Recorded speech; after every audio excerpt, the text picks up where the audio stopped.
around the inside of their skull and a little brainstem, and they do very well. They, grow up, go to school, get degrees, go to graduate school, get PhDs.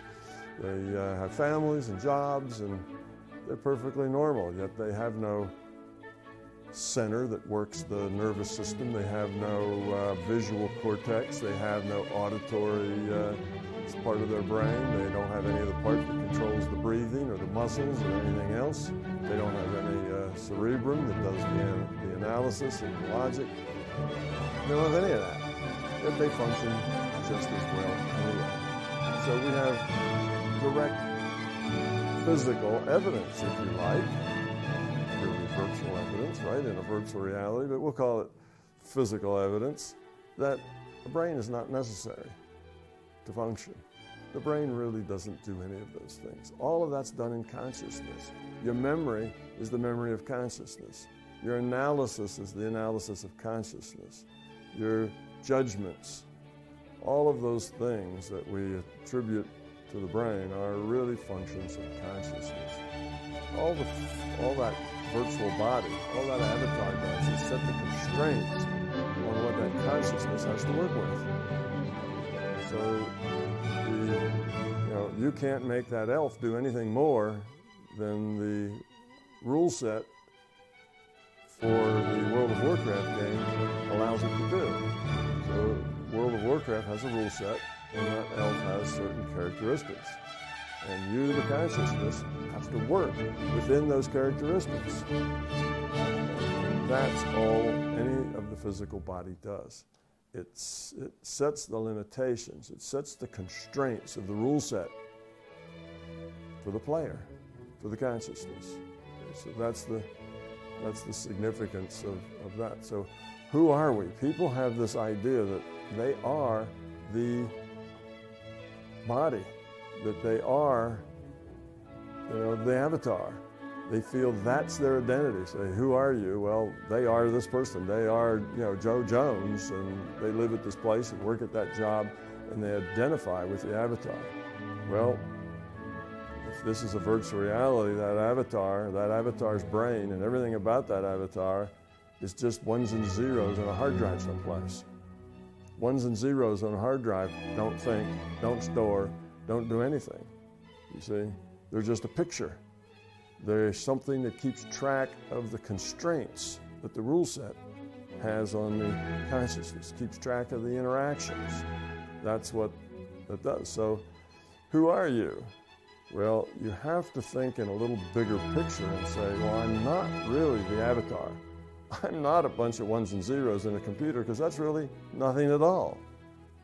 It could be ones and zeros on a piece of paper. I'm not a collection of ones and zeros, because that's inanimate. So who are you? And then you'd have to say, well, I'm the consciousness. I'm the player. That's who I am. And this body is just my avatar. So now if you identify yourselves as the consciousness, that's what I call the free will awareness unit. Okay, so now you are the free will awareness unit, which is that little chunk of consciousness that's playing this particular avatar. Well, then we back up one more level. Where does that free will awareness unit come from? And we then would say, oh, well, the free will awareness unit is just a piece of the individuated unit of consciousness. It's just a piece of that. The individuated unit of consciousness takes a portion of itself, not any of its intellect, but just its quality, and lets that start off with an avatar. And that's the free will awareness unit. It's just a piece of an individuated unit of consciousness.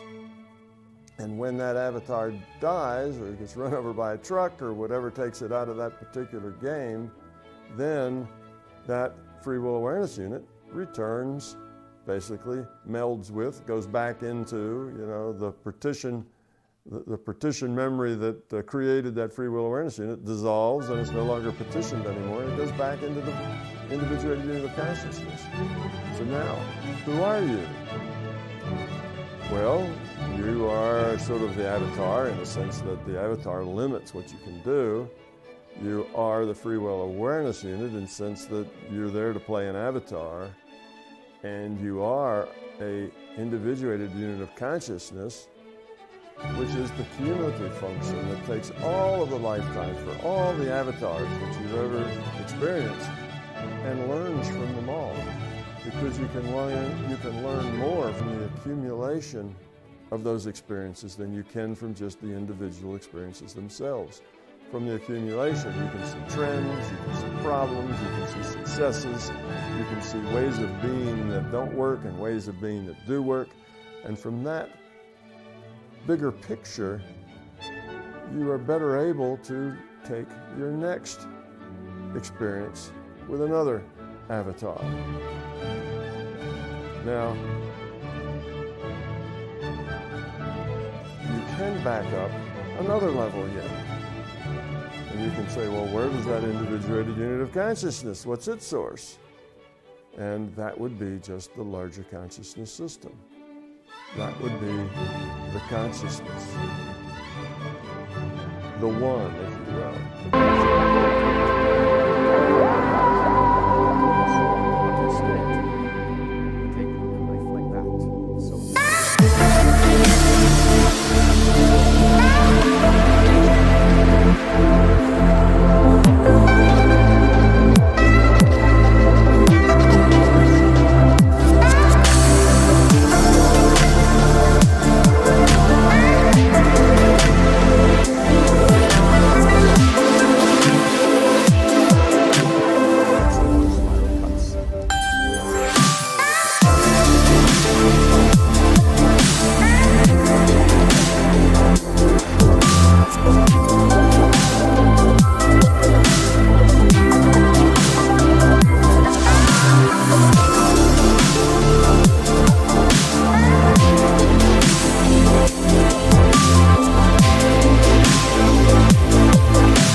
Interesting characters, but some of them are all hidden. I wonder why you all want to dress always the same. The same hats, the same coats. I'm sure all of you are interesting and have wonderful things about you. But looking at you in the street, you all look so much the same.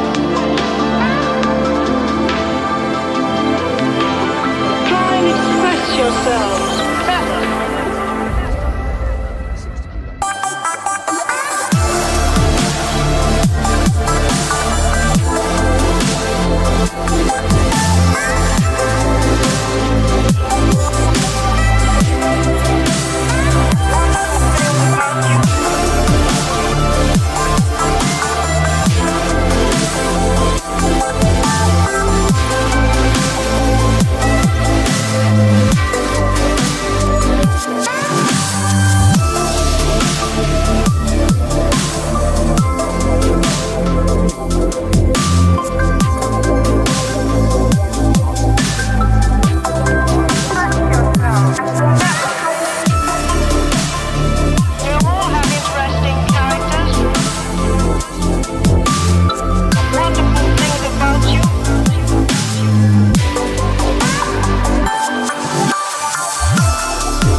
shiny side and connect it in that way. Now we have a Mobius band. And what's special about the Mobius band is that if we start hiking on the shiny side and we go around, we go around, we go around, we go around, suddenly, whoops, we're ending up on the other side. So we have stepped forward.